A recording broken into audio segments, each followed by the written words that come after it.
नमः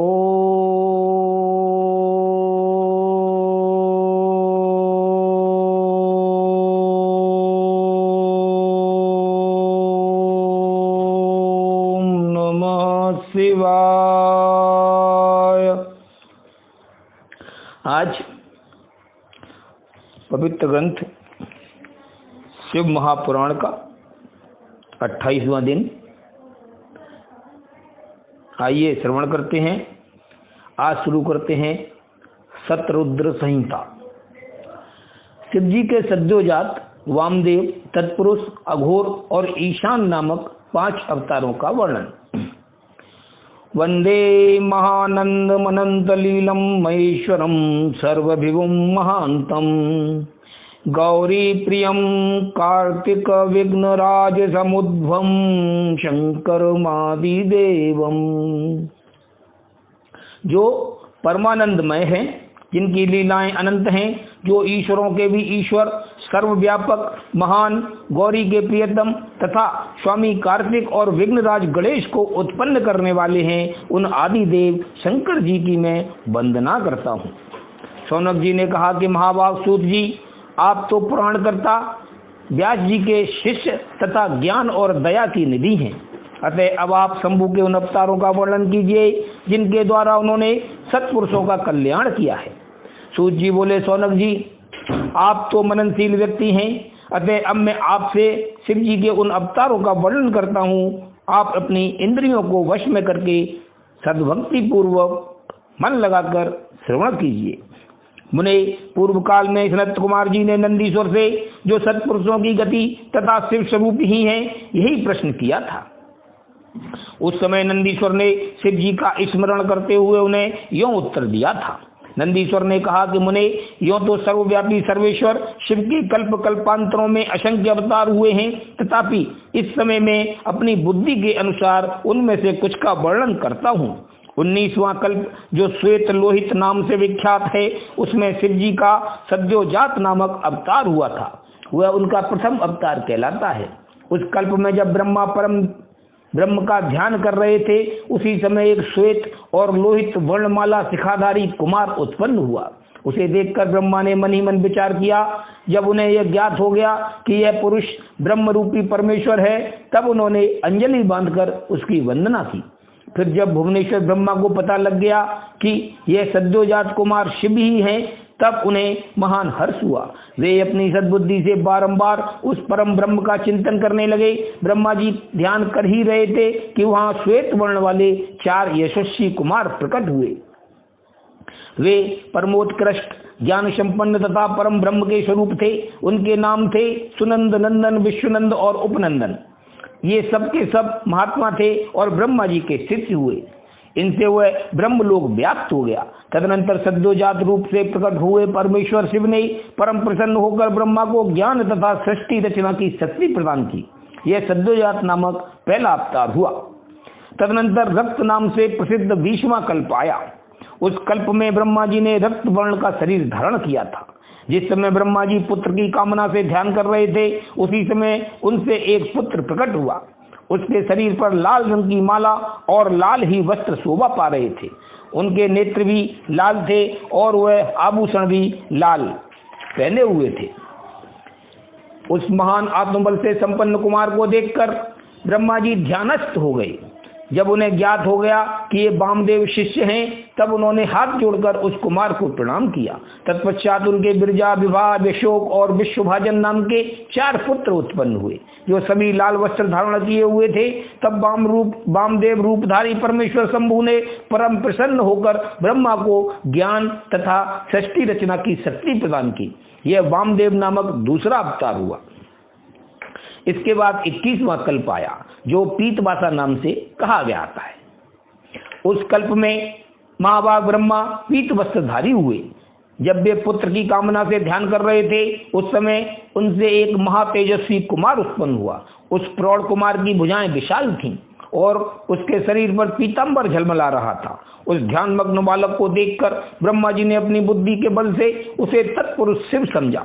तब उन्होंने ध्यान युक्त चित्त से संपूर्ण लोकों द्वारा नमस्कृत महादेवी शंकर, शांकरी, गायत्री, तत्पुरुषाय विद्महे महादेवाय धीमहि का जप करके उन्हें नमस्कार किया। इससे महादेव जी प्रसन्न हो गए। तत्पश्चात उनके पार्श्वभाग से पीत वस्त्रधारी दिव्य कुमार प्रकट हुए। वे सब के सब योग मार्ग के प्रवर्तक हुए। वे तत्पुरुष नामक तीसरा अवतार हुआ। तत्पश्चात स्वयंभू ब्रह्मा के उस पीतवर्ण नामक कल्प के बीत जाने पर पुनः दूसरा कल्प प्रवृत्त हुआ। उसका नाम शिव था। जब 51 वर्ष की दशा में 1 सहस्त्र दिव्य वर्ष बीत गए, तब ब्रह्मा जी प्रजाओं की सृष्टि करने की इच्छा से दुखी हो विचार करने लगे। उस समय उन महातेजस्वी ब्रह्मा के समक्ष एक कुमार उत्पन्न हुआ। उस महापराक्रमी बालक के शरीर का रंग काला था। वह अपने तेज से उद्दीप्त हो रहा था तथा काला वस्त्र, काली पगड़ी और काला यज्ञोपवीत धारण किए हुए था। उसका मुकुट भी काला था और स्नान के पश्चात अनुलेपन चंदन भी काले रंग का ही था। उन भयंकर पराक्रमी महामनुष्य देव देवेश्वर अलौकिक कृष्ण पिंगल वर्ण वाले अघोर को देखकर ब्रह्मा जी ने उनकी वंदना की। तत्पश्चात ब्रह्मा जी उन भक्त वत्सल अविनाशी अघोर को ब्रह्म रूप समझकर इष्ट वचनों द्वारा उनकी स्तुति करने लगे। तब उनके पार्श्वभाग से कृष्ण वर्ण वाले तथा काले रंग का अनुलेपन धारण किए हुए 4 महामनुष्य कुमार उत्पन्न हुए। वे सब के सब परम तेजस्वी, अव्यक्तनामा तथा शिव शरीके रूप वाले थे। उनके नाम थे कृष्ण, कृष्ण सिख, कृष्णास्य और कृष्ण कंठधक। इस प्रकार उत्पन्न होकर इन महात्माओं ने ब्रह्मा जी की सृष्टि के रचना निमित्त महान अद्भुत घोर नामक योग का प्रचार किया। यह अघोर नामक चौथा अवतार हुआ। मुनीश्वरों, तदनंतर ब्रह्मा का दूसरा कल्प प्रारंभ हुआ। वह परम अद्भुत था और विश्व रूप नाम से विख्यात था। उस कल्प में जब ब्रह्मा जी पुत्र की कामना से मन ही मन शिव जी का ध्यान कर रहे थे, उसी समय महान सिंहनाद करने वाली विश्व रूपा सरस्वती प्रकट हुई तथा उसी प्रकार परमेश्वर भगवान ईशान प्रादुर्भूत हुए, जिनका वर्ण शुद्ध स्फटिक के समान उज्ज्वल था और जो समस्त आभूषणों से विभूषित थे। उन अजन्मा, सर्वव्यापी, सर्वांत अंतर्यामी, सब कुछ प्रदान करने वाले, सर्वस्वरूप, सुंदर रूप वाले तथा अरूप ईशान को देखकर ब्रह्मा जी ने उन्हें प्रणाम किया। तब शक्ति सहित विभु ईशान ने भी ब्रह्मा को सन्मार्ग का उपदेश देकर 4 सुंदर बालकों की कल्पना की। उन उत्पन्न हुए शिशुओं का नाम था जटी, मुंडी, शिखंडी और अर्धमुंड। वे योगानुसार सद्धर्म का पालन करके योग गति को प्राप्त हो गए। यह ईशान नामक 5वां अवतार हुआ। सर्वज्ञ सनत कुमार जी, इस प्रकार मैंने जगत की हित कामना से सद्यो जाति आदि अवतारों का प्राकट्य संक्षेप से वर्णन किया। उनका वह सारा लोक हितकारी व्यवहार यथार्थ तथ्य रूप से ब्रह्मांड में वर्तमान है। महेश्वर की ईशान, पुरुष, घोर, वामदेव और ब्रह्म, ये 5 मूर्तियां विशेष रूप से प्रसिद्ध हैं। इनमें ईशान, जो शिव स्वरूप तथा सबसे बड़ा है, पहला कहा जाता है। वह साक्षात प्रकृति के भोक्ता क्षेत्रज्ञ में निवास करता है। शिव जी का दूसरा स्वरूप तत्पुरुष नाम से ख्यात है। वह गुणों के आश्रय रूप तथा भोग्य सर्वज्ञ में अधिष्ठित है। पिनाकधारी शिव का जो अघोर नामक तीसरा स्वरूप है, वह धर्म के लिए अंगों सहित बुद्धि तत्व का विस्तार करके अंदर विराजमान रहता है। वामदेव नाम वाला शंकर का चौथा स्वरूप अहंकार का अधिष्ठान है। वह सदा अनेकों प्रकार का कार्य करता रहता है। विचारशील बुद्धिमानों का कथन है कि शंकर का ईशान संज्ञक स्वरूप सदा कर्ण, वाणी और सर्वव्यापी आकाश का अधीश्वर है तथा महेश्वर का पुरुष नामक रूप त्वक, पानी और स्पर्श गुण विशिष्ट वायु का स्वामी है। मनीषीगण अघोर नाम वाले रूप को शरीर, रस, रूप और अग्नि का अधिष्ठान बतलाते हैं। शंकर जी का वामदेव संज्ञक स्वरूप रचना, वायु, रस और जल का स्वामी कहा जाता है। प्राण, उपस्थ, गंध और पृथ्वी का ईश्वर शिव जी का सद्योजात नामक रूप बताया जाता है। कल्याणकामी मनुष्यों को शंकर जी के इन स्वरूपों की सदा प्रयत्न पूर्वक वंदना करनी चाहिए, क्योंकि ये श्रेय प्राप्ति में एकमात्र हेतु हैं। जो मनुष्य इन सद्योजात आदि अवतारों के प्राकृत्य को पढ़ता अथवा सुनता है, वह जगत में समस्त काम्य भोगों को उपभोग करके अंत में परम गति को प्राप्त होता है। ओम नमः शिवाय। शिव जी की अष्टमूर्तियों का तथा अर्धनारी नर रूप का सविस्तार वर्णन। नंदीश्वर कहते हैं कि हे ऐश्वर्यशाली मुने, अब तुम महेश्वर के उन श्रेष्ठ अवतारों का वर्णन श्रवण करो जो लोक में सबके संपूर्ण कार्यों को पूर्ण करने वाले अतएव सुखदाता हैं। तात यह जगत उन परमेश्वर शंभु की 8 मूर्तियों का स्वरूप ही है। जैसे सूत में मणियां पिरोई रहती हैं, उसी तरह यह विश्व उन 8 मूर्तियों में व्याप्त होकर स्थित है। वे प्रसिद्ध 8 मूर्तियां ये हैं: सर्व, भव, रुद्र, उग्र, भीम, पशुपति, ईशान और महादेव। शिव जी के इन सर्व आदि 8 मूर्तियों द्वारा पृथ्वी, जल, अग्नि, वायु, आकाश, क्षेत्रज्ञ, सूर्य और चंद्रमा अधिष्ठित हैं। शास्त्र का ऐसा निश्चय है कि कल्याणकर्ता महेश्वर का विश्वम्भरात्मक रूप ही चराचर विश्व को धारण किए हुए है।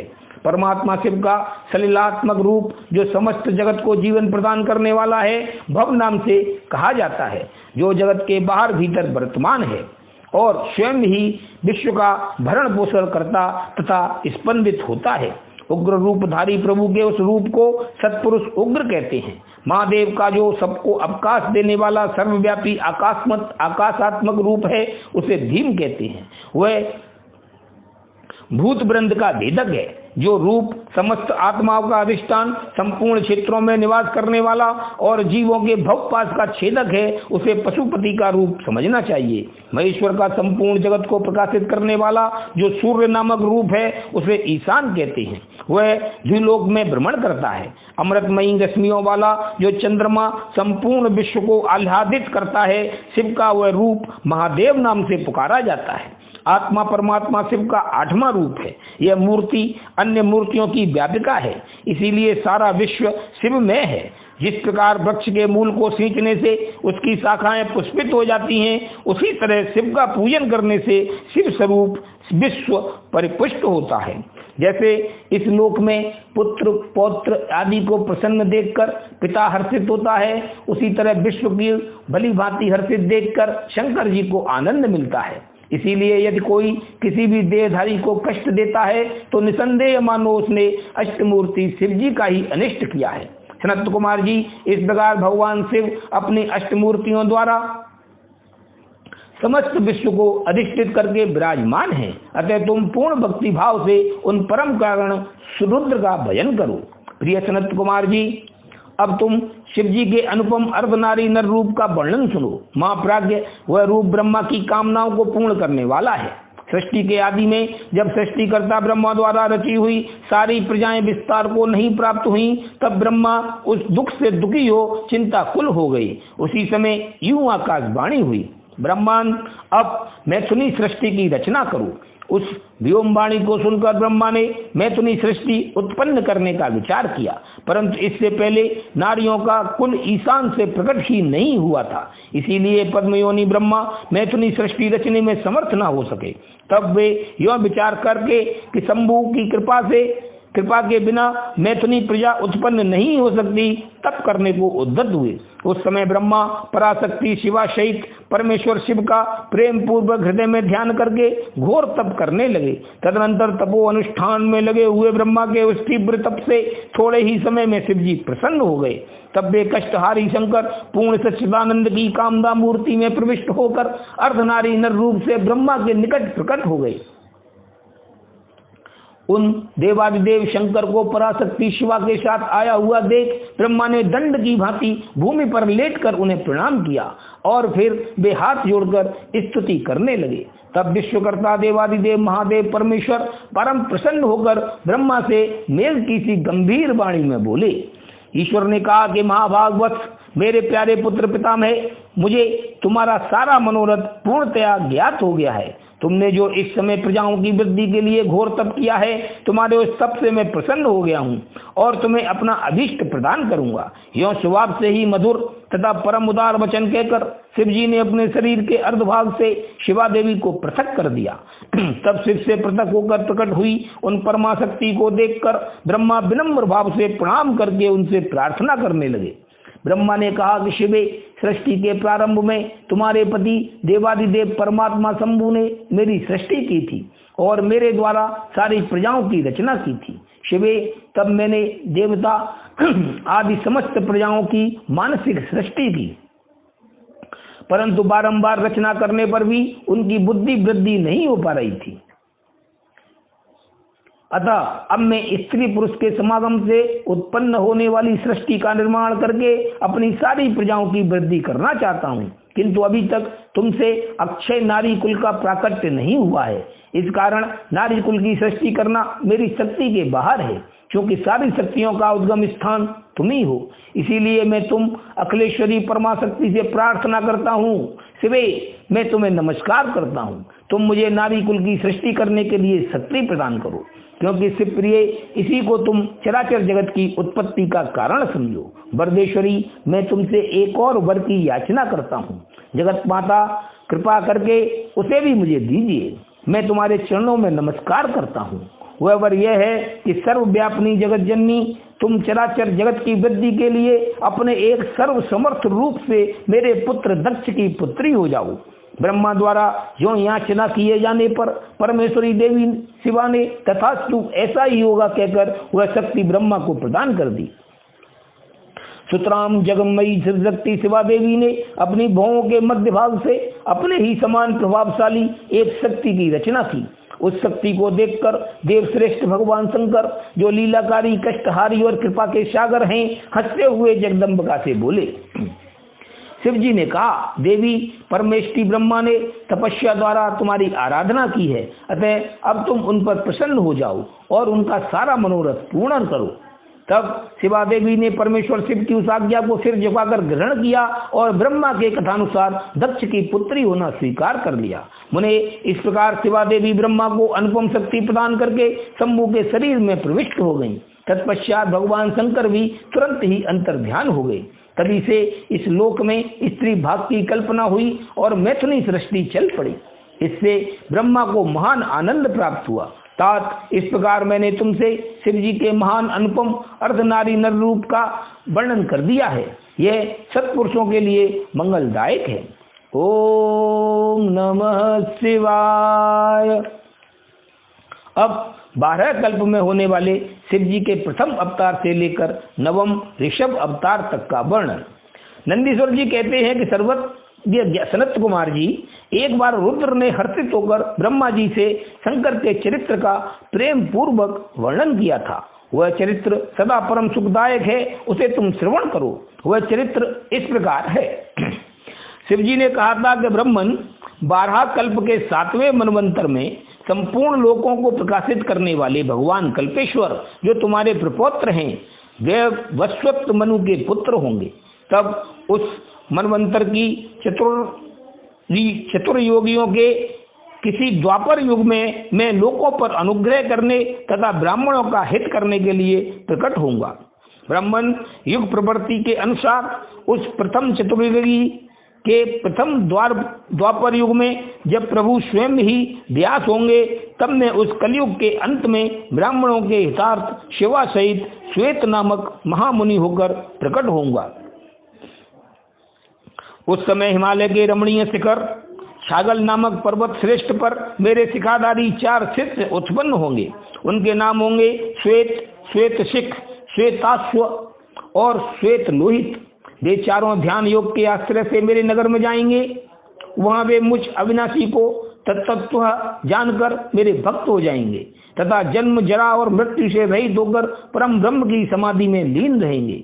वत्स पितामह, उस समय मनुष्य ध्यान के अतिरिक्त दान धर्म आदि कर्म हेतुक साधनों द्वारा मेरा दर्शन नहीं पा सकेंगे। दूसरे द्वापर में प्रजापति सत्य व्यास होंगे। उस समय मैं कलयुग में सुतार नाम से उत्पन्न होऊंगा।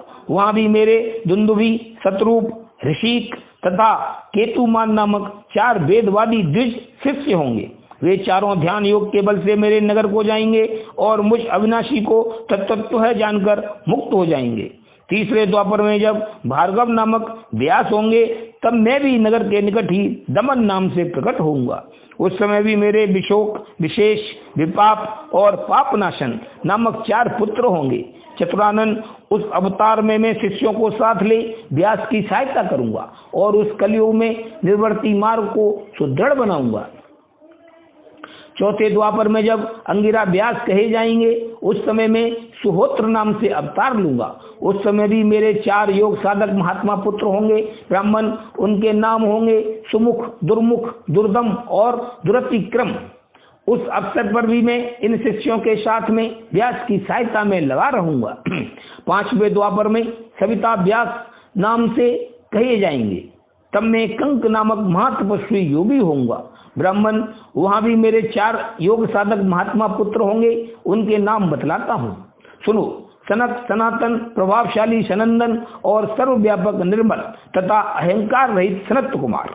उस समय भी कंक नामधारी में सविता नामक व्यास का सहायक बनूंगा और निर्वर्ती मार्ग को बढ़ाऊंगा।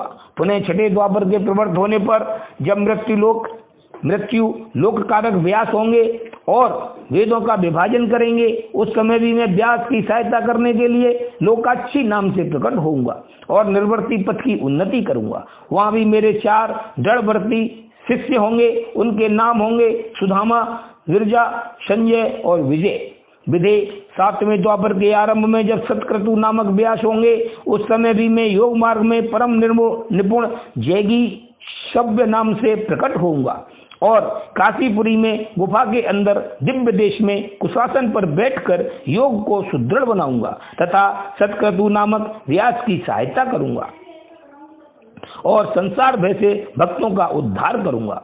उस युग में भी मेरे सारस्वत, योगीश, मेघभा और सुवाहन नामक 4 पुत्र होंगे। 8वें द्वापर के आने पर मुनिवर वशिष्ठ वेदों का विभाजन करने वाले वेद व्यास होंगे। योग वित्तम, उस युग में भी मैं दधिवाहन नाम से अवतार लूंगा और व्यास की सहायता करूंगा। उस समय कपिल, आसुरी, पंचमिक, पंचसिख और शाल्वल नामक मेरे 4 योगी पुत्र होंगे जो मेरे ही समान होंगे। ब्राह्मण, नवीन चतुर्युगी के द्वापर युग में मुनि श्रेष्ठ सारस्वत व्यास नाम से प्रसिद्ध होंगे। उन व्यास के निर्वर्ती मार्ग की वृद्धि के लिए ध्यान करने पर मैं ऋषभनाथ नाम से अवतार लूंगा। उस समय पाराशर, गर्ग, भार्गव तथा गिरीश नाम के 4 महायोगी मेरे शिष्य होंगे। प्रजापति, उनके सहयोग से मैं योग मार्ग को सुदृढ़ बनाऊंगा। सन्मुने, इस प्रकार मैं व्यास का सहायक बनूंगा। ब्राह्मण, उसी रूप से मैं बहुत से दुखी भक्तों पर दया करके उनका भवसागर से उद्धार करूंगा। मेरा वह ऋषभ नामक अवतार योग मार्ग का प्रवर्तक, सारस्वत व्यास के मन को संतोष देने वाला और नाना प्रकार से रक्षा करने वाला होगा। उस अवतार में मैं भद्रायु नामक राजकुमार को, जो विश्व दोष से मर जाने के कारण पिता द्वारा त्याग दिया जाएगा, जीवन प्रदान करूंगा। तदनंतर उस राजपुत्र की आयु के 16वें वर्ष में ऋषभ ऋषि, जो मेरे ही अंश हैं, उनके घर पधारेंगे। प्रजापति, उस राजकुमार द्वारा पूजित होने पर वे सद्रूपधारी कृपाल मुनि उसे राजधर्म का उपदेश करेंगे। तत्पश्चात वे दीन वत्सल मुनि हर्षित चित्त से उसे दिव्य कवच, शंख और संपूर्ण शत्रुओं का विनाश करने वाला एक चमकीला खड्ग प्रदान करेंगे। फिर कृपा पूर्वक उसके शरीर पर भस्म लगाकर उसे 12,000 हाथियों का बल भी देंगे। यह माता सहित भद्रायु को भली भांति आश्वासन देकर तथा उन दोनों द्वारा पूजित हो प्रभावशाली ऋषभ मुनि स्वेच्छानुसार चले जाएंगे। ब्राह्मण, तब राजर्षि भद्रायु भी रिपुगणों को जीतकर और कीर्ति मालिनी के साथ विवाह करके धर्म पूर्वक राज्य करेंगे। मुने, मुझ शंकर का वह ऋषभ नामक नवा अवतार ऐसा प्रभावशाली होगा, वह सत्पुरुषों की गति तथा दीनों के लिए बंधु सा हितकारी होगा। मैंने उसका वर्णन तुम्हें सुना दिया है। यह ऋषभ चरित्र परम पावन, महान तथा स्वर्ग, यश और आयु को देने वाला है, अतः इसे प्रयत्न पूर्वक सुनाना चाहिए। ओम नमः शिवाय। शिवजी द्वारा 10वें से लेकर 28वें योगेश्वरा अवतारों का वर्णन। शिवजी कहते हैं कि ब्राह्मण, 10वें द्वापर में त्रिधामा नाम के मुनि व्यास होंगे। वे हिमालय के रमणीय शिखर पर्वोत्तम भृगुतुंग पर निवास करेंगे। वहां भी मेरे श्रुति विदित 4 पुत्र होंगे। उनके नाम होंगे भृंग, बलबंधु, नरामित्र और तपोधन केतु श्रृंग। 11वें द्वापर में जब त्रिव्रत नामक व्यास होंगे, तब मैं कलियुग में गंगा द्वार में तप नाम से प्रकट होऊंगा। वहां भी मेरे लंबोदर, लंबाक्ष, केशलंब और प्रलंबक नामक 4 दृढ़वर्ती पुत्र होंगे। 12वीं चतुर्युगी के द्वापर युग में सत्यतेजा नाम के वेद व्यास होंगे। उस समय में द्वापर के समाप्त होने पर कलयुग में हेम कंचुक में जाकर अत्रि नाम से अवतार लूंगा और व्यास जी की सहायता के लिए निर्वर्ती मार्ग को प्रतिष्ठित करूंगा। महामुने, वहां भी मेरे सर्वज्ञ, संबुद्धि, साध्य और सर्व नामक 4 उत्तम योगी पुत्र होंगे। 13वें द्वापर युग में जब धर्म स्वरूप नारायण व्यास होंगे, तब मैं पर्वत श्रेष्ठ गंधमादन पर वालखिल्याश्रम में महामुनि बलि नाम से उत्पन्न होऊंगा। वहां भी मेरे सुदामा, काश्यप, वशिष्ठ और विरजा नामक 4 सुंदर पुत्र होंगे।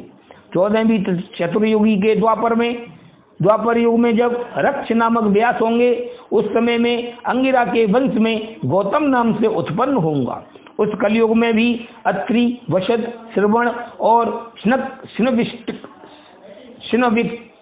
विस्कट मेरे पुत्र होंगे। 15वें द्वापर में जब त्रय्यारुणी व्यास होंगे, उस समय में हिमालय के पृष्ठ भाग में स्थित वेद शीर्ष नामक पर्वत पर सरस्वती के उत्तर तट का आश्रय ले वेदशिला नाम से अवतार ग्रहण करूंगा।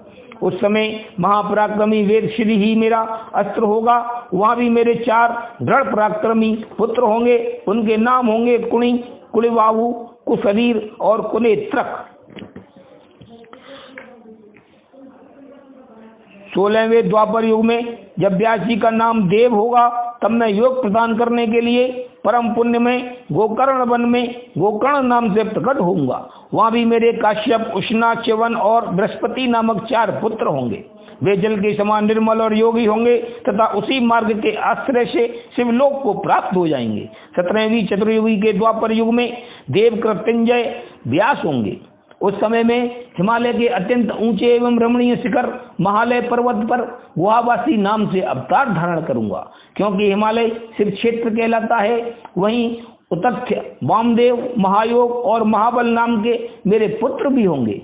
18वीं चतुर्युगी के द्वापर युग में जब मृत्युंजय व्यास होंगे, तब मैं हिमालय के उस सुंदर शिखर पर, जिसका नाम शिखंडी पर्वत है और जहां महान पुण्य में सिद्ध क्षेत्र तथा सिद्धों द्वारा सेवित शिखंडी वन भी है, शिखंडी नाम से उत्पन्न होऊंगा। वहां भी वाच्य, श्रवा, रुचिक, श्यावास्य और यतीश्वर नामक मेरे 4 तपस्वी पुत्र होंगे। 19वें द्वापर में महामुनि भारद्वाज व्यास होंगे। उस समय भी मैं हिमालय के शिखर पर माली नाम से उत्पन्न होऊंगा और मेरे सिर पर लंबी लंबी जटाएं होंगी। वहां भी मेरे सागर जैसे गंभीर स्वभाव वाले हिरण्यनामा, कौशल्य, लोकाक्षी और प्रदिमी नामक 4 पुत्र होंगे। 20वीं चतुर्युगी के द्वापर में होने वाले व्यास का नाम गौतम होगा। तब मैं भी हिमवान के पृष्ठभाग में स्थित पर्वत श्रेष्ठ 28 पर, जो सदा देवता, मनुष्य, यक्षेंद्र, सिद्ध और चारणों द्वारा अधिष्ठित रहता है, 28 नाम से अवतार धारण करूंगा।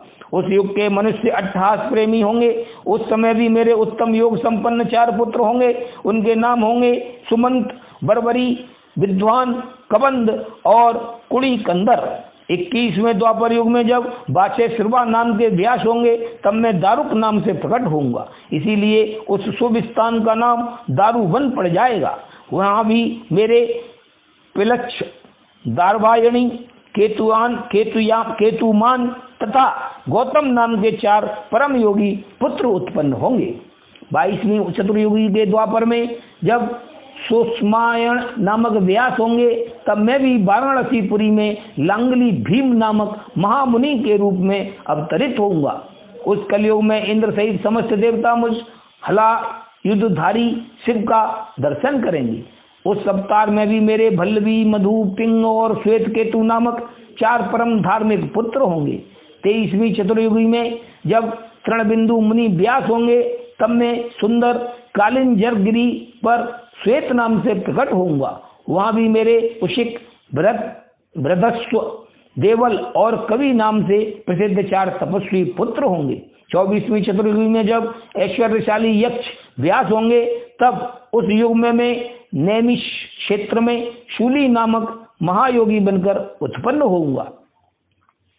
उस युग में भी मेरे 4 तपस्वी शिष्य होंगे। उनके नाम होंगे शालिहोत्र, अग्निवेश, युवनाश्व और शरद्वसु। 25वें द्वापर में जब व्यास शक्ति नाम से प्रसिद्ध होंगे तब मैं भी प्रभावशाली एवं दंडधारी महायोगी के रूप में प्रकट होऊंगा। मेरा नाम मुंडीश्वर होगा। उस अवतार में भी छगल, कुंभकर्ण, कुंभांड और प्रवाहक मेरे तपस्वी शिष्य होंगे। 26वें द्वापर में जब व्यास जी का नाम पराशर होगा तब मैं भद्रवट नामक नगर में सहिष्णु नाम से अवतार लूंगा। उस समय भी उलूक, विद्युत, संबूक और आश्वबलायन नामक 4 तपस्वी शिष्य होंगे। 27वें द्वापर में जब जातु, कन्या, व्यास होंगे तब मैं भी प्रभास तीर्थ में सोम शर्मा नाम से प्रकट होऊंगा। वहां भी अक्षपाद, कुमार, उलूक और वत्स नाम से प्रसिद्ध मेरे 4 तपस्वी शिष्य होंगे। 28वें द्वापर में जब भगवान श्री हरि पराशर के पुत्र रूप में द्वैपायन नामक व्यास होंगे तब पुरुषोत्तम श्री कृष्ण अपने छठे अंश से वसुदेव के श्रेष्ठ पुत्र के रूप में उत्पन्न होकर वासुदेव कहलाएंगे। उसी समय योगात्मा में भी लोगों को आश्चर्य में डालने के लिए योग माया के प्रभाव से ब्रह्मचारी का शरीर धारण करके प्रकट होऊंगा। फिर शमशान भूमि में मृतक रूप से पड़े हुए अभिच्छिन्न शरीर को देखकर मैं ब्राह्मणों के हित साधन के लिए योग माया के आश्रय से उसमें घुस जाऊंगा और फिर तुम्हारे तथा विष्णु के साथ मेरुगिरी की पुण्यमयी दिव्य गुहा में प्रवेश करूंगा। ब्राह्मण, वहां मेरा नाम लकुली होगा। इस प्रकार मेरा यह कायावतार उत्कृष्ट सिद्ध क्षेत्र कहलाएगा और जब तक पृथ्वी कायम रहेगी तब तक लोक में परम विख्यात रहेगा। उस अवतार में भी मेरे 4 तपस्वी शिष्य होंगे। उनके नाम कुशिक, गर्ग, मित्र और पौरुष्य होंगे। वे वेदों के पारगामी उर्दूरेता ब्राह्मण होंगे, योगी होंगे और महेश्वर योग को प्राप्त करके शिवलोक को चले जाएंगे। उत्तम व्रत का पालन करने वाले मुनियों, इस प्रकार परमात्मा शिव ने वैवस्वत नाम मनवंतर के सभी चतुर्योगियों के योगेश्वर अवतारों का सम्यक रूप से वर्णन किया था। विभो 28 व्यास क्रमशः एक एक करके प्रत्येक द्वापर में होंगे और योगेश्वर अवतार प्रत्येक कलयुग के प्रारंभ में। प्रत्येक योगेश्वर अवतार के साथ उनके 4 अविनाशी शिष्य भी होंगे जो महान शिव भक्त और योग मार्ग की वृद्धि करने वाले होंगे। इन पशुपति के शिष्यों के शरीरों पर भस्म रमी रहेगी, ललाट त्रिपुंड्र से सुशोभित रहेगा और रुद्राक्ष की माला ही इनका आभूषण होगा। ये सभी शिष्य धर्मपरायण, वेद वेदांग के पारगामी, विद्वान और सदा बाहर भीतर से लिंगार्चन में तत्पर रहने वाले होंगे। ये शिव जी में भक्ति रखकर योग पूर्वक ध्यान में निष्ठा रखने वाले और जितेंद्रिय होंगे। विद्वानों ने इनकी संख्या 112 बतलाई है। इस प्रकार मैंने 28 युगों के क्रम से मनु से लेकर कृष्णावतार पर्यंत सभी अवतारों के लक्षणों का वर्णन कर दिया। अब जब श्रुति समूहों का वेदांत के रूप में प्रयोग होगा तब उस कल्प में कृष्ण द्वैपायन व्यास होंगे जो यों महेश्वर ने ब्रह्मा जी की पर अनुग्रह करके योगेश्वर अवतारों का वर्णन किया और फिर वे देवेश्वर उनकी ओर दृष्टिपात करके वहीं अंतर्ध्यान हो गए। ओम नमः शिवाय।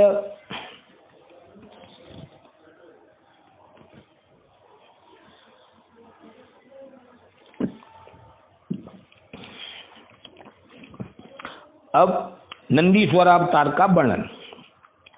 यहाँ तक 42 अवतारों का वर्णन किया गया। अब नंदीश्वर अवतार का वर्णन किया जाता है। सनत कुमार जी ने पूछा, प्रभु आप महादेव के अंश से उत्पन्न होकर पीछे शिव को कैसे प्राप्त हुए थे? वह सारा वृतांत मैं सुनना चाहता हूँ, उसे वर्णन करने की कृपा करें। नंदीश्वर बोले, सर्वज्ञ सनत कुमार जी, मैं जिस प्रकार महादेव के अंश से जन्म लेकर शिव को प्राप्त हुआ उस प्रसंग का वर्णन करता हूँ, तुम सावधानी पूर्वक श्रवण करो। शिलाद नामक एक धर्मात्मा मुनि थे। पितरों के आदेश से उन्होंने आयुनिस सुव्रत मृतहीन पुत्र की प्राप्ति के लिए तप करके देवेश्वर इंद्र को प्रसन्न किया, परंतु देवराज इंद्र ने ऐसा पुत्र प्रदान करने में अपने आप को असमर्थ बताकर सर्वेश्वर महाशक्ति संपन्न महादेव की आराधना करने का उपदेश दिया।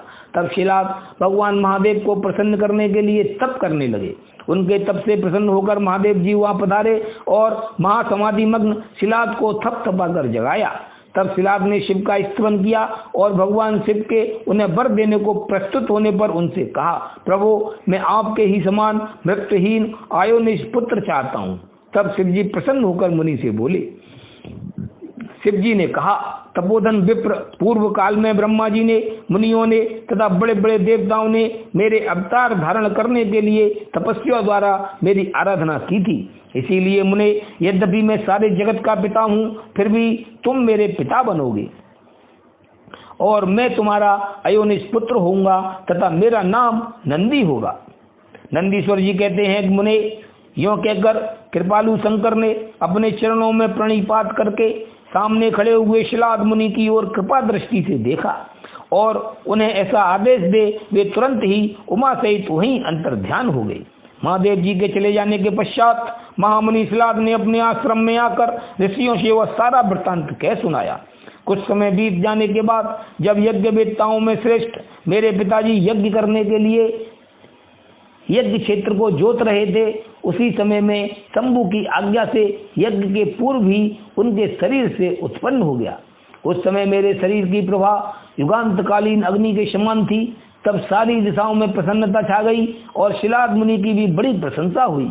उधर शिलाद ने भी जब मुझ बालक को प्रलयकालीन सूर्य और अग्नि के सदृश प्रभावशाली त्रिनेत्र चतुर्भुज प्रकाशमान जटा मुकुटधारी त्रिशूल आदि आयुधों से युक्त सर्वथा रुद्र रूप में देखा, तब वे महान आनंद में निमग्न हो गए और मुझ प्रणम्य को नमस्कार करते हुए कहने लगे। शिलाद बोले, सुरेश्वर, क्योंकि तुमने नंदी नाम से प्रकट होकर मुझे आनंदित किया है, इसीलिए मैं तुम आनंद में जगदीश्वर को नमस्कार करता हूँ। नंदीश्वर जी कहते हैं कि मुने, तदनंतर जैसे निर्धन को निधि प्राप्त हो जाने से प्रसन्नता होती है, उसी प्रकार मेरी प्राप्ति से हर्षित होकर पिताजी ने महेश्वर की भली भांति वंदना की और फिर मुझे लेकर वे शीघ्र ही अपनी पर्णशाला को चल दिए। महामुने, जब मैं शिलाद की कुटिया में पहुंच गया, तब मैंने अपने उस रूप का परित्याग करके मनुष्य रूप धारण कर लिया। तदनंतर सालंकायन नंदन पुत्र वत्सल शिलाद ने मेरे जात कर्म आदि सभी संस्कार संपन्न किए। फिर 5वें वर्ष में पिताजी ने मुझे सांगोपांग संपूर्ण वेदों का तथा अन्य शास्त्रों का भी अध्ययन कराया। 7वां वर्ष पूर्ण होने पर शिव जी की आज्ञा से मित्र और वरुण नाम के मुनि मुझे देखने के लिए पिताजी के आश्रम पर पधारे। शिलाद मुनि ने उनकी पूरी अवगत की। जब वे दोनों महात्मा मुनीश्वर आनंद पूर्वक आसन पर विराज गए, तब मेरी ओर बारंबार निहार कर बोले। मित्र और वरुण ने कहा, तात शिलाद, यद्यपि तुम्हारा पुत्र नंदी संपूर्ण शास्त्रों के अर्थों का पारगामी विद्वान है, तथापि इसकी आयु बहुत थोड़ी है। हमने बहुत तरह से विचार करके देखा, परंतु इसकी आयु 1 वर्ष से अधिक नहीं दिखती। उन विप्रवरों के यों कहने पर पुत्र वत्सल शिलाद नंदी को छाती से लिपटाकर दुखार्त हो गई और फूट फूट कर रोने लगे। तब पिता और पितामह को मृतक की भांति भूमि पर पड़ा हुआ देख नंदी शिव जी के चरण कमलों का स्मरण करके प्रसन्नता पूर्वक पूछने लगे, पिताजी, आपको कौन सा ऐसा दुख आ पड़ा है जिसके कारण आपका शरीर कांप रहा है और आप रो रहे हैं? आपको वह दुख कहाँ से प्राप्त हुआ है? मैं इसे ठीक ठीक जानना चाहता हूँ। पिता ने कहा, बेटा, तुम्हारी अल्पायु के दुख से मैं अत्यंत दुखी हो रहा हूँ। तुम ही बताओ, मेरे इस कष्ट को कौन दूर कर सकता है? मैं उसकी शरण ग्रहण करूँ। पुत्र बोला, पिताजी, मैं आपके सामने शपथ करता हूँ और यह बिल्कुल सत्य बात कह रहा हूँ कि चाहे देवता, दानव, यम, काल तथा अन्य प्राणी ये सब के सब मिलकर मुझे मारना चाहें तो भी मेरी बाल्यकाल में मृत्यु नहीं होगी। अतः आप दुखी मत हो। पिता ने पूछा, मेरे प्यारे लाल, तुमने ऐसा कौन सा तप किया है अथवा तुम्हें कौन सा ऐसा ज्ञान, योग या ऐश्वर्य प्राप्त है जिसके बल पर तुम इस दारुण दुख को नष्ट कर दोगे? पुत्र ने कहा, तात, मैं ना तो तप से मृत्यु को हटाऊंगा और ना विद्या से। मैं महादेव जी के भजन से मृत्यु को जीत लूंगा। इसके अतिरिक्त अन्य कोई उपाय नहीं है। नंदीश्वर जी कहते हैं कि मुने, यों कहकर मैंने सिर झुकाकर पिताजी के चरणों में प्रणाम किया और फिर उनकी प्रदक्षिणा करके उत्तम वन की राह ले ली। ओम नमः शिवाय। अब नंदीश्वर के जन्म, वर प्राप्ति, अभिषेक और विवाह का वर्णन। नंदीश्वर जी कहते हैं कि मुने, वन में जाकर मैंने एकांत स्थान में अपना आसन लगाया और उत्तम बुद्धि का आश्रय ले मैं उग्र तप में प्रवृत्त हुआ, जो बड़े बड़े मुनियों के लिए भी दुष्कर था। उस समय मैं नदी के पावन उत्तम तट पर सुदृढ़ रूप से ध्यान लगाकर बैठ गया और एकाग्र तथा समाहित मन से अपने हृदय कमल के मध्य भाग में 3 नेत्र, 10 भुजा तथा 5 मुख वाले शांति स्वरूप देवादिदेव सदाशिव का ध्यान करके रुद्र मंत्र का जप करने लगा। तब उस जप में मुझे तल्लीन देखकर चंद्रार्ध भूषण परमेश्वर महादेव प्रसन्न हो गए और उमा सहित वहां पधार कर प्रेम पूर्वक बोले। शिव जी ने कहा कि शिलाद नंदन, तुमने बड़ा उत्तम तप किया है। तुम्हारी इस तपस्या से संतुष्ट होकर मैं तुम्हें वर देने के लिए आया हूँ। तुम्हारे मन में जो अभिष्ट हो वह मांग लो। महादेव जी के यों कहने पर मैं सिर के बल उनके चरणों में लौट गया और फिर बुढ़ापा तथा शोक का विनाश करने वाले परमेशान की स्तुति करने लगा। तब परम कष्टहारी वृषभध्वज परमेश्वर शंभु ने मुझ परम भक्ति संपन्न नंदी को, जिसके नेत्रों में आंसू छलक आए थे और जो सिर के बल चरणों में पड़ा था, अपने दोनों हाथों से पकड़कर उठा लिया और शरीर पर हाथ फेरने लगे। फिर वे जगदीश्वर गणाध्यक्षों तथा हिमाचल कुमारी पार्वती देवी की ओर दृष्टिपात करके मुझे कृपा दृष्टि से देखते हुए यों कहने लगे, वत्स नंदी, उन दोनों विप्रों को तो मैंने ही भेजा था। महाप्राज्ञ, तुम्हें मृत्यु का भय कहाँ? तुम तो मेरे ही समान हो, इसमें तनिक भी संशय नहीं है। तुम अजर अमर दुख रहित अव्यय और अच्छे होकर सदा गणनायक बने रहोगे तथा पिता और स्वर्ग वर्ग सहित मेरे प्रियजन होगे। तुम में मेरे ही समान बल होगा। तुम नित्य मेरे पार्श्वभाग में स्थित रहोगे और तुम पर निरंतर मेरा प्रेम बना रहेगा। मेरी कृपा से जन्म, जरा और मृत्यु पर तुम पर अपना प्रभाव नहीं डाल सकेंगे। नंदीश्वर जी कहते हैं कि मुने, यों कहकर कृपा सागर शंभु ने कमलों की बनी हुई अपनी शिरोमाला को उतार कर तुरंत ही मेरे गले में डाल दिया। विप्रवर उस शुभ माला के गले में पड़ते ही मैं 3 नेत्र और 10 भुजाओं से संपन्न हो गया तथा द्वितीय शंकर सा प्रतीत होने लगा। तदनंतर परमेश्वर शिव ने मेरा हाथ पकड़कर पूछा, बताओ अब तुम्हें मैं कौन सा उत्तम वर दूं? फिर उन वृषभध्वज ने अपनी जटा में स्थित हार के समान निर्मल जल को हाथ में ले तुम नदी हो जाओ यों कहकर उसे छोड़ दिया।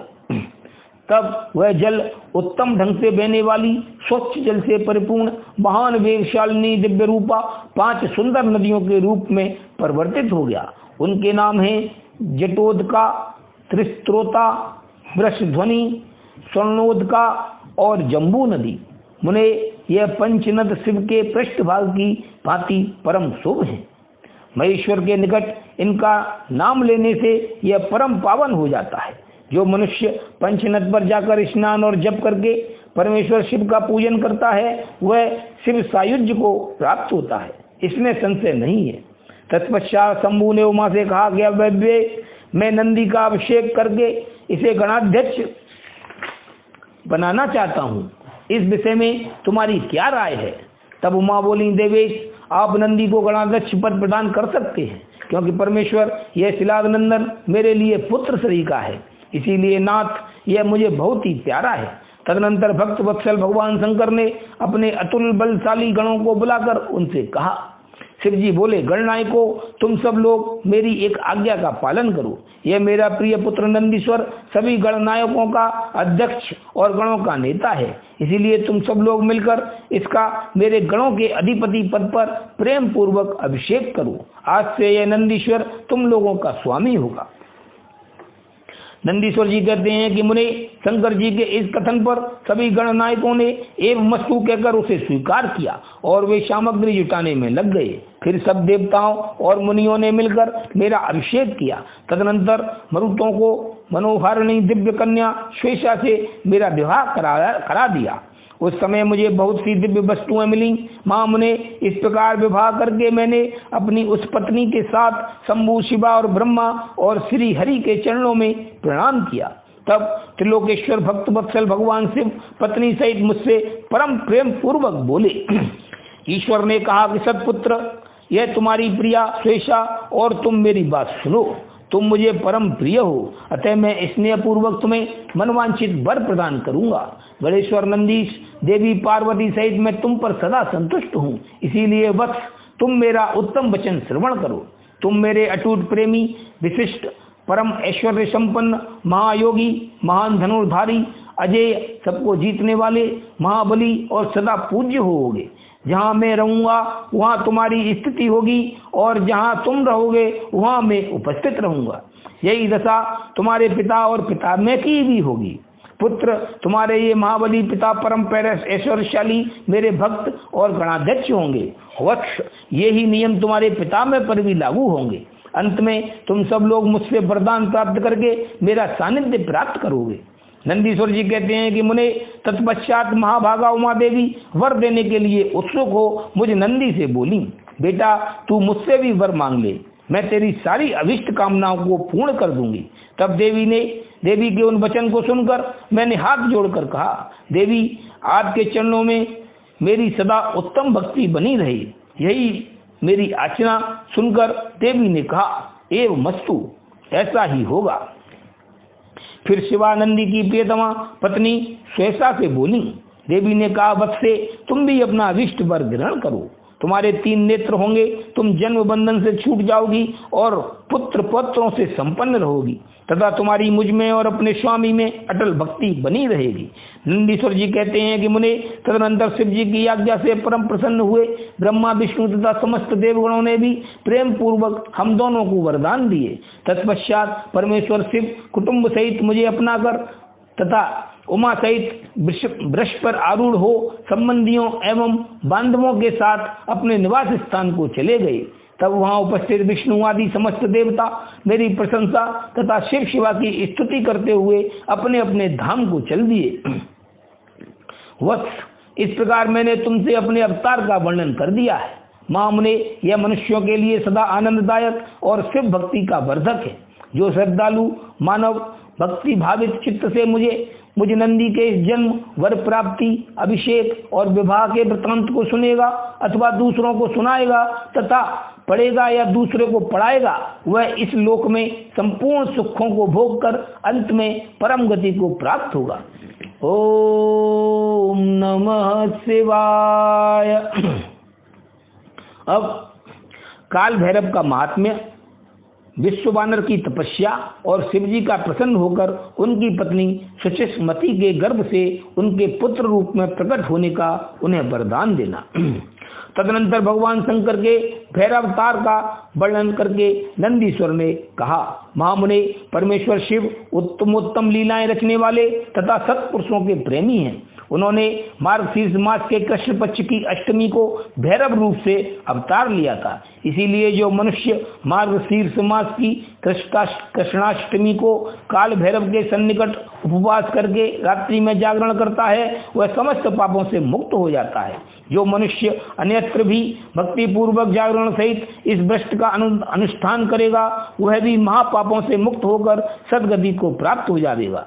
प्राणियों के लाखों जन्मों में किए हुए जो पाप हैं, वे सब के सब काल भैरव के दर्शन से निर्मल हो जाते हैं। जो मूर्ख काल भैरव के भक्तों का अनिष्ट करता है, वह इस जन्म में दुख भोग कर पुनः दुर्गति को प्राप्त होता है। जो लोग विश्वनाथ के तो भक्त हैं परंतु काल भैरव की भक्ति नहीं करते, उन्हें महान दुख की प्राप्ति होती है। काशी में तो इसका विशेष प्रभाव पड़ता है। जो मनुष्य वाराणसी में निवास करके काल भैरव का भजन नहीं करता, उसके पाप शुक्ल पक्ष के चंद्रमा की भांति बढ़ते रहते हैं। जो काशी में प्रत्येक भोमवार की कृष्णाष्टमी के दिन काल भैरव कालराज का भजन पूजन नहीं करता, उसका पुण्य कृष्ण पक्ष के चंद्रमा के समान क्षीण हो जाता है। तदनंतर नंदीश्वर ने वीरभद्र तथा सर्वावतार का वृत्तांत सुनाकर कहा, ब्रह्मपुत्र भगवान शिव जिस प्रकार प्रसन्न होकर विश्वानर मुनि के घर अवतीर्ण हुए थे, शशि मौली के उस चरित्र को तुम प्रेम पूर्वक श्रवण करो। उस समय वे तेज की निधि अग्नि रूप सर्वात्मा परम प्रभु शिव अग्निलोक के अधिपति के रूप से द्रौपदी नाम से अवतीर्ण हुए थे। पूर्व काल की बात है, नर्मदा के रमणीय तट पर नरमपुर नामक एक नगर था। उसी नगर में विश्वानर नाम के एक मुनि निवास करते थे। उनका जन्म शांडिल्य गोत्र में हुआ था। वे परम पावन पुण्यात्मा शिव भक्त ब्रह्म तेज के निधि और जितेंद्रिय थे। ब्रह्मचर्य आश्रम में उनकी बड़ी निष्ठा थी। वे सदा ब्रह्म यज्ञ में तत्पर रहते थे। फिर उन्होंने सुचिस्मती नाम की एक सद्गुणवती कन्या से विवाह कर लिया और वे ब्राह्मणोचित कर्म करते हुए देवता तथा पितरों को प्रिय लगने वाला जीवन बिताने लगे।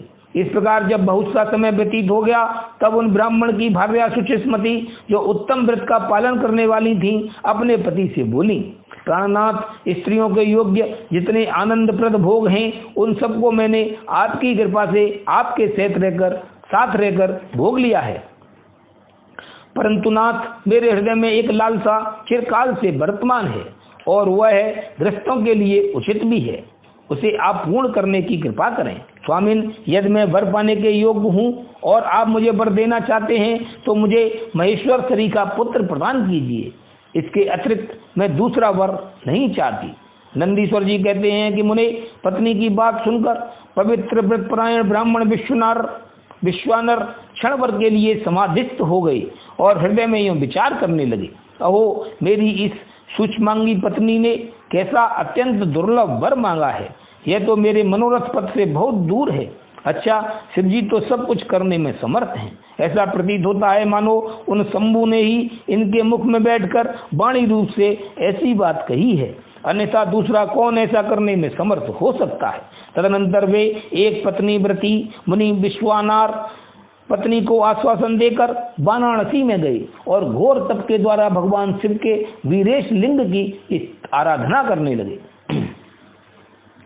इस प्रकार उन्होंने 1 वर्ष पर्यंत भक्ति पूर्वक उत्तम वीरेश लिंग की त्रिकाल अर्चना करते हुए अद्भुत तप किया।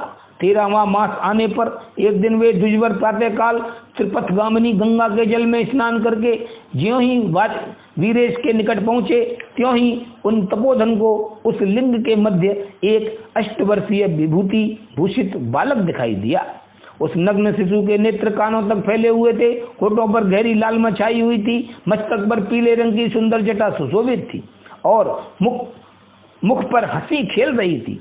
वह शेषभूषित अलंकार और चित्ता भस्म धारण किए हुए था तथा अपनी लीला से हंसता हुआ श्रुति सूक्तों का पाठ कर रहा था। उस बालक को देखकर विश्वानर मुनि कृतार्थ हो गए और आनंद के कारण उनका शरीर रोमांचित हो उठा तथा बारंबार नमस्कार है, नमस्कार है, नमस्कार है, यूं उनका हृदयोद्गार फूट पड़ा। फिर वे अभिलाषा पूर्ण करने वाले 8 पद्मों द्वारा बाल रूपधारी परमानंद स्वरूप शंभु का स्तवन करते हुए बोले। विश्वानर ने कहा कि भगवान, आप ही एकमात्र अद्वितीय ब्रह्म हैं। यह सारा जगत आपका ही स्वरूप है। यहाँ अनेक कुछ भी नहीं है। यह बिल्कुल सत्य है कि एकमात्र रुद्र के अतिरिक्त दूसरे किसी की सत्ता नहीं है।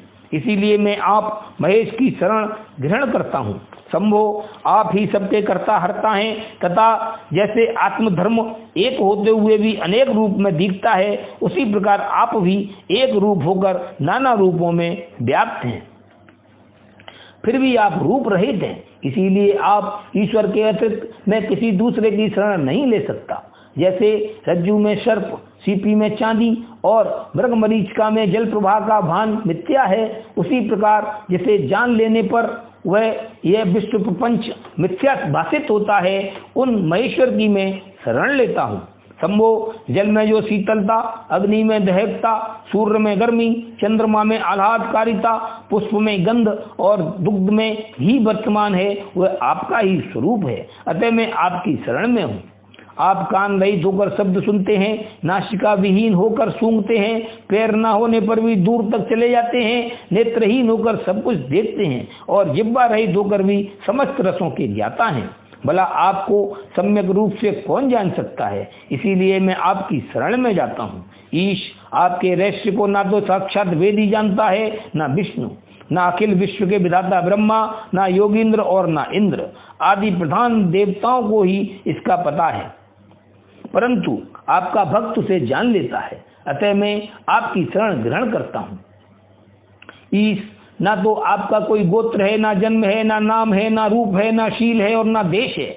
ऐसा होने पर भी आप त्रिलोकी के अधीश्वर तथा संपूर्ण कामनाओं को पूर्ण करने वाले हैं। इसीलिए मैं आपका भजन करता हूँ। स्मरारे, आप सर्वस्वरूप हैं। यह सारा विश्व प्रपंच आपसे ही प्रकट हुआ है। आप गौरी के प्राणनाथ, दिगंबर और परम शांत हैं। बाल, युवा और वृद्ध रूप में आप ही वर्तमान हैं। ऐसी कौन सी वस्तु है जिसमें आप व्याप्त ना हो? अतः मैं आपके चरणों में नतमस्तक हूँ। नंदीश्वर कहते हैं कि मुने यों स्थिति करके विप्रवर विश्वानर हाथ जोड़कर भूमि पर गिरना ही चाहते थे, तब तक संपूर्ण वृद्धों के भी वृद्ध बाल रूपधारी शिव परम हर्षित होकर उन भूदेव से बोले। बाल रूपी शिव ने कहा कि मुनि श्रेष्ठ विश्वानर, तुमने आज मुझे संतुष्ट कर दिया है। भूदेव, मेरा मन परम प्रसन्न हो गया है, अतः अब तुम उत्तम वर मांग लो। यह सुनकर मुनि श्रेष्ठ विश्वानर कृतकृत्य हो गए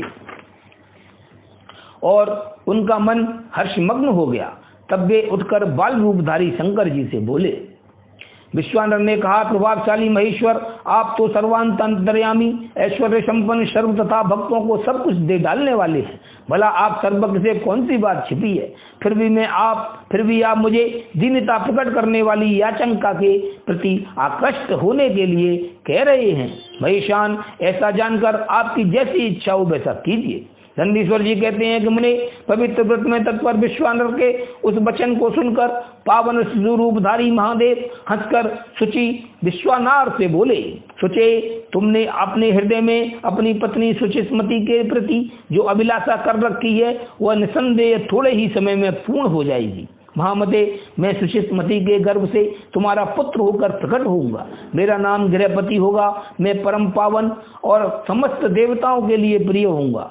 जो मनुष्य 1 वर्ष तक शिवजी के सन्निकट तुम्हारे द्वारा कथित इस पुण्यमय अभिलाष्टक स्तोत्र का 3 काल तक पाठ करेगा, उसकी सारी अभिलाषाएं यह पूर्ण कर देगा। यह स्तोत्र का पाठ पुत्र, पौत्र और धन का प्रदाता, सर्वथा शांतिकारक, सारी विपत्तियों का विनाशक, स्वर्ग और मोक्ष रूप संपत्ति का कर्ता तथा समस्त कामनाओं को पूर्ण करने वाला है। निसंदेह ये अकेला ही समस्त स्तोत्रों का समान है। नंदीश्वर जी कहते हैं कि मुने इतना कहकर बाल रूपधारी शंभु, जो सत्पुरुषों की गति है, अंतर ध्यान हो गए।